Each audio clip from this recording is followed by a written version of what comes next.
Hey guys, Level Cap here, and today I'm excited to present to you PlayerUnknown's Battlegrounds 1.0. They've done it, they fixed every single problem, and they've gotten this game to its final release state. It is out of early access, and now a fully fledged game in the Steam marketplace. There's no more netcode issues, no more frame rate issues, everything is fixed, there's no rubber banding, and combat feels smooth and solid through and through. Said nobody ever. Okay, PlayerUnknown's Battlegrounds is in its 1.0 state, but it's not a polished state. There's still plenty of early game lag, netcode issues, frame rate issues, everything you kind of had before. It's just less of it in general. And frankly, I would like to congratulate the developers because they really did pull this game together. A lot of people thought it was going to be another DayZ situation where it launched with an insane amount of bugs. People saw the potential, and then the game never really got fixed or came around. But this time, the devs did. They've delivered a game that is, for the most part, playable. It's not tournament ready, in my opinion, but they've laid a strong foundation and shown just how this game can change and update with new maps and new dynamics like vaulting. And if you've been playing PUBG but you haven't downloaded any of the test clients, then this patch or this 1.0 update is going to be a very big update for you. Not only will you see performance improvements across the board, but you'll get the brand new desert map as well. Now I'd like to get into some of the little interesting tidbits of the patch notes, but first I want to do a quick aside to the H3H3 podcast that interviewed Brendan Green, aka PlayerUnknown, the other day, where he gave us some pretty interesting info on the game and sort of some ideas as to where the development of this game is going to go in the future. One of the main points he wanted to get across was that although the game is leaving early access, it does not mean that the game is finished. He sees PlayerUnknown's Battlegrounds as a marathon rather than a sprint, where many other developers try and get the game done and then work on DLC or sequels. This game is something that is going to be worked on for a long time. He has like a 10-year plan for the game down the road, all mixed in with esports and microtransactions for cosmetic items only.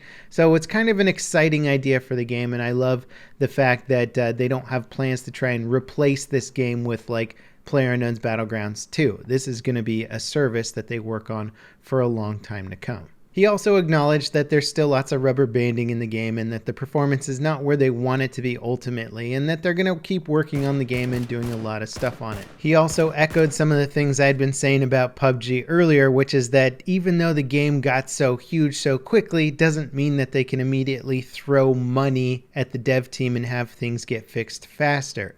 It takes a long time to find talented coders and developers that can fix the issues for you. So despite the fact that PUBG got insanely popular basically overnight, didn't mean that their dev team could necessarily keep up with the demands and popularity, because it takes time to grow a dev team intelligently. And so that's pretty much why progress, especially early on, was so slow with this game. But it sounds like they're in a much better place right now, so we might see updates and progress for this game come out at a much faster pace.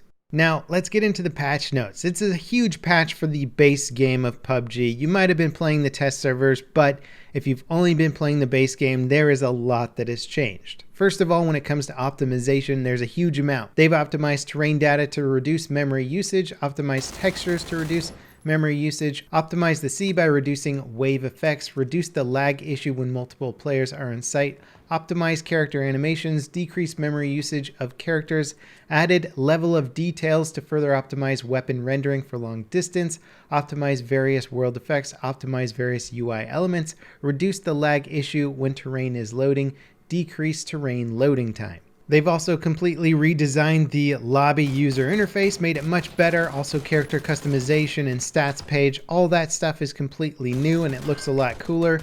In addition to that, the game saves replays of up to, I believe, 20 different games that you've played. So your 20 most recent games, you can go into them and track through your gameplay, and it'll allow you to look around you in a 1 kilometer radius so you can see who is shooting you, what kind of people are around you. You can play it back in slow-mo, change camera angles, turn up the graphics. You can do all kinds of really cool stuff, and you can imagine that people are going to do some really cool and creative like narrative storytelling with PUBG PUBG, or just show some of the sillier moments that happen to them. I mean, imagine all the crazy stuff that happened that you can now go back to and see from like the coolest camera angle and in slow-mo. I've already seen tons of it popping up on Reddit, and it's definitely a cool upgrade for the game. It's going to really help sort of advertise some of the craziness of this game on YouTube and Reddit and everywhere else on the internet. In addition to that, the in-game UI has been updated significantly. Like just about every single part of the UI has seen an update. If you have been playing the base game,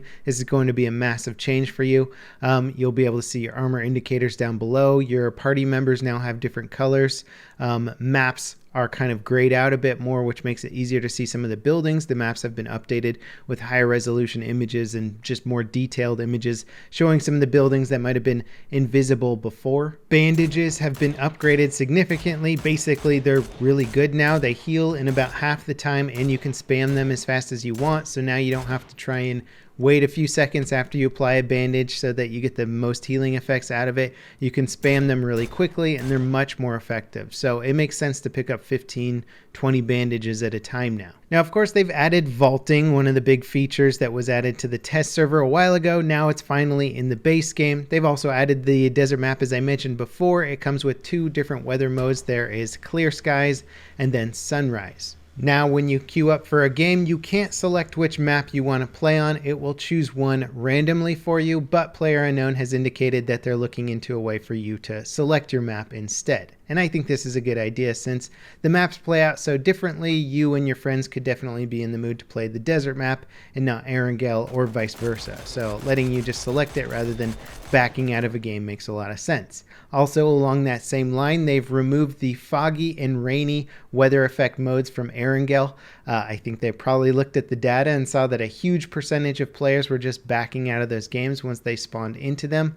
Hopefully the developers look into a dynamic weather system rather than trying to create a game that is always rainy or always foggy. I think it'd be much more interesting if weather conditions changed as you played the game. Again, they've also added 5 new weapons. We have the DP-28 machine gun, the AUG A3, which is a crate-only spawn, the R45 revolver, the Winchester 94 lever-action rifle, and the sawed-off shotgun. They've also removed the Kar 98 from care packages as well, so for the most part, you should be getting some pretty good weapon selections from care packages now. The desert map also comes with 3 new vehicles. We have the jet ski, we have the VW bus, and then we have the Ford Bronco style vehicle as well. They're all kind of cool. I really like the Bronco. There's also been a major ballistics overhaul, or I would like to call it overcomplication. Basically, depending on what type of weapon you're using, you're going to have different damage multipliers for different parts of the body. This is, I guess, to heighten the realism of the game, but if you're trying to learn damage models and whatnot, it just makes things insanely complicated. Drag and bullet effects and all that should be very, very realistic now. Body part multipliers are much more complicated, like the arm has like 3 different tiers of damage to it. I think it's totally unnecessary, but the devs are going to do what they want with the game. They've also reduced aim punch while you're leaning and aiming, and if you like to play in the third-person perspective, they've lowered the camera while you're prone, so that should prevent some of the huge advantages of the endgame Snackfest. Now, there are some more details in the patch notes, and if you want to know every single one of them, I'll leave a link in the video description, but those are the ones that I consider to be the most impactful and the most interesting. What I'm looking forward to in the future is hopefully more attention to the performance. And one thing that I've noticed is that even though I'm getting between usually 80 and 100 FPS in game now, it still feels really bad at certain times. And I was sort of looking into this, and I think it has to do with frame pacing, which is basically like you can be rendering a lot of frames per second, but because certain frames take longer than others, then some frames will get overlapped. And so the game will be telling you that you're playing at 100 FPS, but it'll feel more like you're playing at 40 FPS or even worse. And I think there's a bit of frame pacing issue going on in the game still, and hopefully that's looked into, because I play other games like Fortnite where I'm getting, between 90 and 110 FPS, and that game feels silky smooth in comparison to PUBG, which now is telling me I'm getting similar frame rate. So why doesn't it feel silky smooth? Why doesn't it feel good? I think it's sort of a frame pacing issue. And if they can get that ironed out, that would probably be my #1 issue in terms of how the overall gameplay feels. Anyway, this is without question the most impactful update to the base game that they've had since launch. The game is playing better than ever. It's still got a long ways to go, but it's exciting, and I can't wait to see what kind of big improvements are next in line. As always, guys, thanks for watching, and I'll see you next time. This is Level Cap, signing off.